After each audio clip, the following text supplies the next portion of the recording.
Our next session is all about accelerating e-commerce growth and the impact of COVID-19 on e-commerce. We have some really interesting data that Indy Guha, SVP of Marketing and Strategic Alliances, is going to share. And then he's going to do a fireside chat with Emma Lawson from Huda. Indy, over to you. Hi, everyone. This is Indy Guha. I lead marketing and partnerships at Signifyd. If I look vaguely familiar to you, it's because I'm told I'm one of the hero images on the Commerce Next homepage. So thankfully for everybody here, that is as close as I will get to a modeling career. Thank you, Veronica and Alan and Scott, for that. And then probably worth noting, we're going to fly through a lot of data today because I want to really get to the star of the show, Emma, to talk about all of the innovative things they're doing at Huda. So if you want to refer back to the data, I think as Veronica noted, you can access the handout from the handout section of the video panel here. So with that, let's dive in. So for context, Signifyd works with a lot of different cosmetics merchants, including being lucky enough to work with Huda, Revlon, Tatcha, etc. And this data is the aggregate across all of them, and it's a pretty good way to think about what's happening within this category, and we'll touch on some of the other categories we see in our network as well. So first, kind of framing comment for you all, and you've heard this theme a few times today. We started the year saying, hey, e-commerce on average will grow 12 to 15% in the US. And that is kind of where January shook out. Since then, there's been a dramatic acceleration, peaking in May before finding what looks like a new normal that is roughly 35 to 70% higher than last year's sales. So this data is adjusted for seasonality, and the gap between the magenta bar or line and the gold line is really year-over-year growth. And early data for July is that it's going to look a lot like June. For those of you who don't know, Signifyd sits in the payments layer, so this is all based on transactional data and actual e-commerce sales across our merchant base. Pretty handy real-time feed of what's happening. I think it's important to note that within that same-store sales growth, realities are very different across different categories. If you look over to the left at leisure and outdoor, this is everything from musical instruments to sporting goods. As the average consumer fights boredom, this category has exploded. As the average consumer invests in their home because they're spending a lot of time in it, home goods and decor has exploded. Obviously, on the opposite end, business supplies, offices are closed. It's a tough time to be in that space. And then there's a set of categories in between that really vary across a lot of different patterns by geography and kind of by where we are in shelter-in-place land. You can also think about that different outcomes by category story almost as a hierarchy of needs. So if you look at which categories popped at the top of the crisis, first was grocery and household goods, which makes sense. Stockpiling of supplies. Sorry to say the other category that had this exact same pattern was weapons and firearm accessories and survival gear. The next category to spike was electronics, which makes sense. I figured out how to feed my family. I still have to do work. Let me upgrade my home office setup. And the next category that spiked after that was leisure and outdoor. I've got my bases covered. I'm bored to tears. Let me try to do better. And certainly keep the kids occupied so I can do work. I'm sure some of you have lived through that. Conversely, anything that's viewed as non-essential has really had a choppy path. And we're going to explore some of the really interesting learnings with Huda in the beauty and cosmetics category. In luxury goods, you saw this really big collapse at sort of the depths of the crisis before a pretty interesting bounce back as psychologically people found a new normal. For those of you thinking about international expansion and cross-border e-commerce, it's worth noting that we are seeing this same pattern of e-commerce acceleration in every market. again, I encourage you to read this chart offline. I'm not going to go into it a lot of detail, but the way to read it is first bar is market size. Second bar is the original analyst average growth rate assumption for 2020 to 2024. And the gray bar is the actual growth rate we're seeing in the Signifyd data. So for example, in North America, we're seeing 60% growth in Canada versus analyst expectations of 7. And you can kind of see the same movie play out in just about every single market. What's driving this? How should you think about second half planning? What site experience investments should you be thinking about? This is really a new to the channel story in e-commerce. We are seeing a big surge of first-time e-commerce shoppers hitting across our merchant websites. The surge in Q2 is comparable to the peak of first-time shoppers we saw in holiday season 2019. And they are maturing into repeat users at a much faster rate than you would have thought. If it's helpful to think of it this way, if I'm over 60 and I really don't want to step into a physical retail space, I may have historically been resistant to e-commerce, but I have to embrace the channel now, which really changes what types of assortment resonates. And I think that's what this chart sort of speaks to. This shows discounting strategy, really average order value by different verticals. And again, this is actual data across our 100 billion plus of transaction value that flows through our systems. And you can see how some of the non-essential categories or categories that are dealing with seasonal inventory have adopted heavy discounting strategies to stay top of mind with consumers. Whereas other categories that are more essential, like CPG and baby, haven't had to go there. And a couple of other quick hits. You've heard about curbside pickup a few times today. This chart is really meant to show you actual data on that. The magenta line is the percentage of e-commerce sales in our network that are designated as omnichannel, curbside, or in-store pickup. You can see the surge in this channel through the spring, finding a new normal at about triple pre-crisis levels, and then picking up again as more retailers roll out these types of programs. So with that, I think, Emma, I could do a terrible job of introducing all of the wonderful things that Huda Beauty is working on, but maybe perfect. I see you've hopped on. Share a little bit about the Huda brand story, and let's dive into how you all have been navigating the crisis. Yeah, absolutely. Just checking you can hear me. Absolutely. Good. So yeah, just a quick introduction. I'm the Global Director of E-commerce at Huda Beauty. So I look after specifically the direct-to-consumer channel, for which it's been a very busy few months, as you've just shown us. A little bit about Huda for anybody who might not be familiar with the brand. Huda Beauty is a global cosmetics brand. We sell color cosmetics, fragrance, and as of this year, we sell skincare.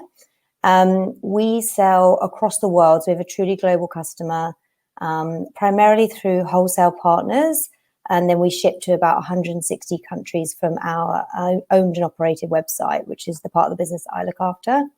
And yeah, the story of Huda Beauty is a pretty impressive one. So the brand is named after our founder, Huda Katan. She is a real celebrity in the beauty world. She started out as a makeup artist and a beauty blogger over 10 years ago. We just celebrated 10 years of her blog recently. And she gained a lot of traction by just knowing everything there is to know about beauty, having a really engaged following. And she kind of came to fame within that first wave of Instagram influencer, beauty influencers. Actually, today she has over 46 million followers on Instagram. So she's arguably one of, if not the biggest beauty influencer out there, and has an extremely engaged audience. So we're in a really unique position where we have, the cosmetics brand that she launched back in 2013. She started with false eyelashes and then grew out a robust line of cosmetics. She also has a fragrance line that's managed along with her sister, who helps her run the business. And then we launched skincare earlier this year. So she has a really robust product offering, and then all of this rich content from the years of running the blog and a very engaged audience. And fun fact, Cosmetify recently released an index report ranking Huda Beauty as the #1 most popular beauty brand of 2020 recently. So she's doing pretty well for herself. Awesome. Thank you, Emma. So let's dive in. I just shared some, network-wide data that showed a lot of choppiness in cosmetics sales through the spring. Just curious what the pattern's been at Huda as you look back over the last few months and what that might mean for the second half. Yeah, great data. I love that slide. In short, that is pretty much exactly what we've seen. We saw the dip those first few weeks when, reality hit and survival was what was on everyone's mind. And then there's some various things that we've done since then to essentially see an upswing that you demonstrated, where we've had some of our best months on the e-commerce platform in history, actually, over the past 3-4 months. What I thought was interesting about the data, we saw it very choppy like that across the board. There definitely was some differences in various markets. So, for example, US is a big market for us, and there was a lot of volatility there. With the dip off in March, with the swing back, like you said, people started to get bored at home. They're actually, sitting on their phone and they're making purchases still. But then I think layered on top of that, a lot of what else has been going on in the US with, the political activism, etc. That's had a huge impact on what we've seen in consumer behavior. Some markets, I would say maybe like Australia, some of the areas in the Middle East that are other larger markets for us, still saw a strong swing back, but not quite the same volatility as we've seen in the US. So we've been trying to, really keep an eye on the parts of the world that are moving in the different directions as part of this roller coaster. But in short, yes, very, very similar to what you showed there. That's really interesting perspective, and I'm sure a few folks in the audience are thinking about their cross-border plans. So wouldn't be surprised if they have some questions for you on all the countries you're touching. Let's make this a little more real for the audience. Turn back the clock. It's March 19th in LA. You've just gotten your shelter-in-place order.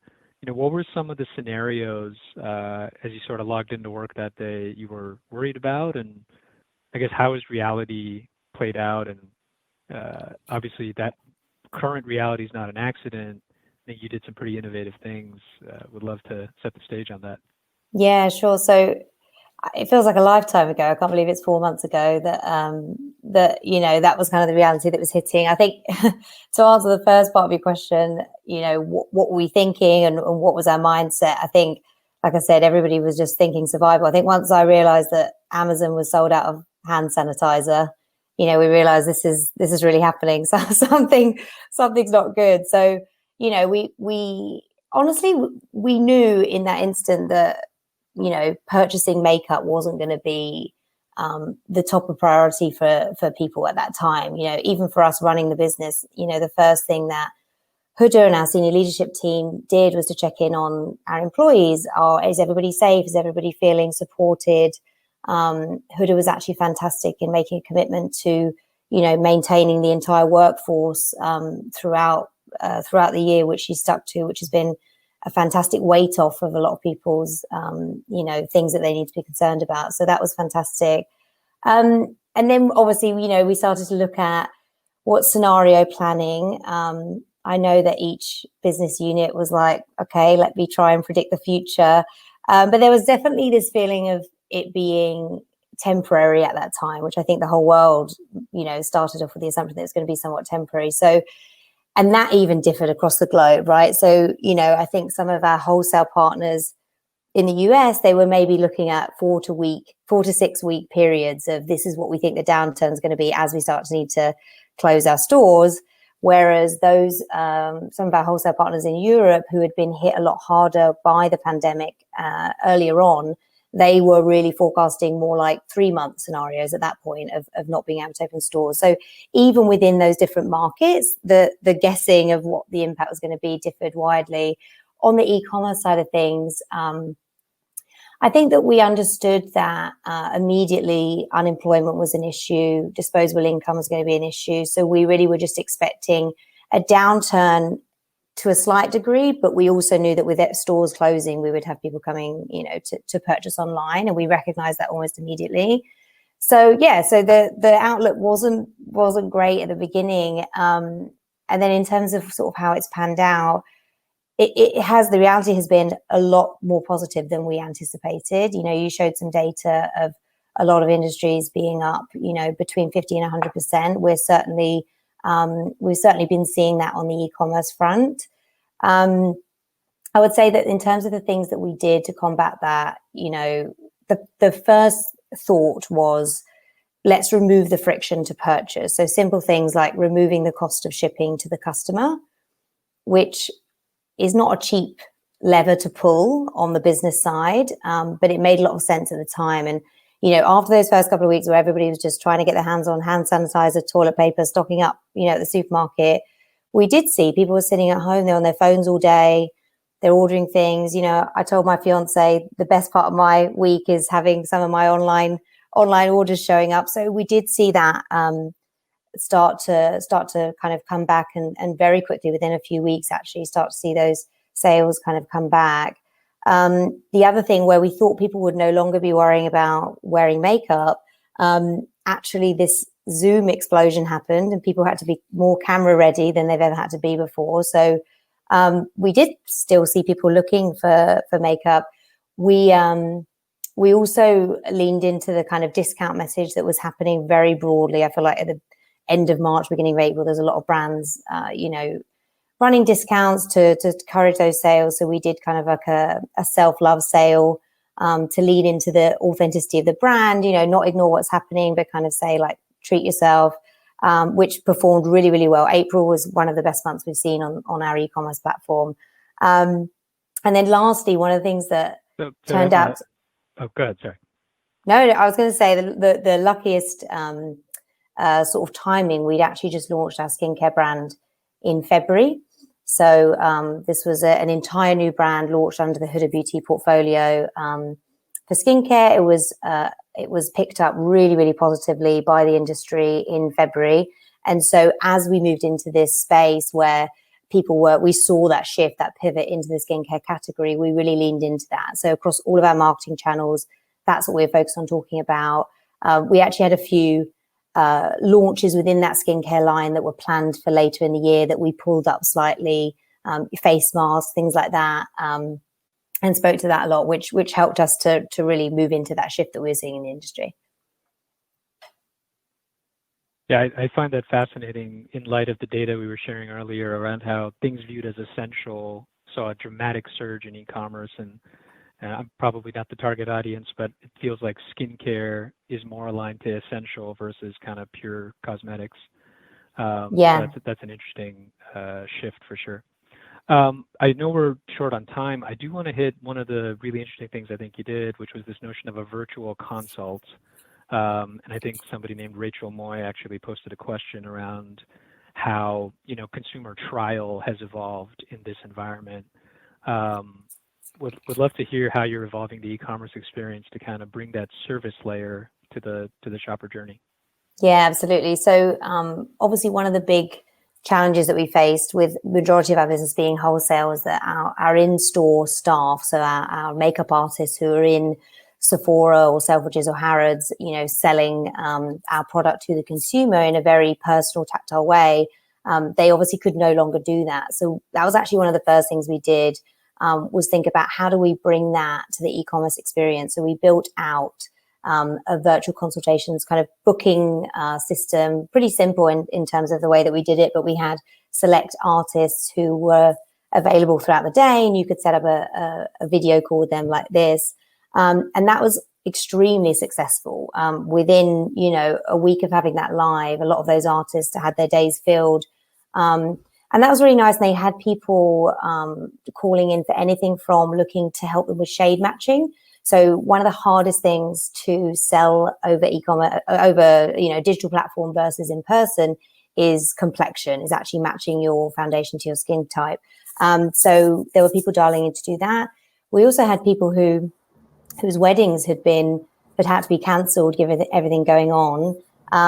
And they were doing socially distanced weddings, and without being able to hire a makeup artist, they were actually using these appointments to go through how they would do their makeup for their wedding. So there were really nice stories coming out of it, and the consultants were able to really engage with the customer.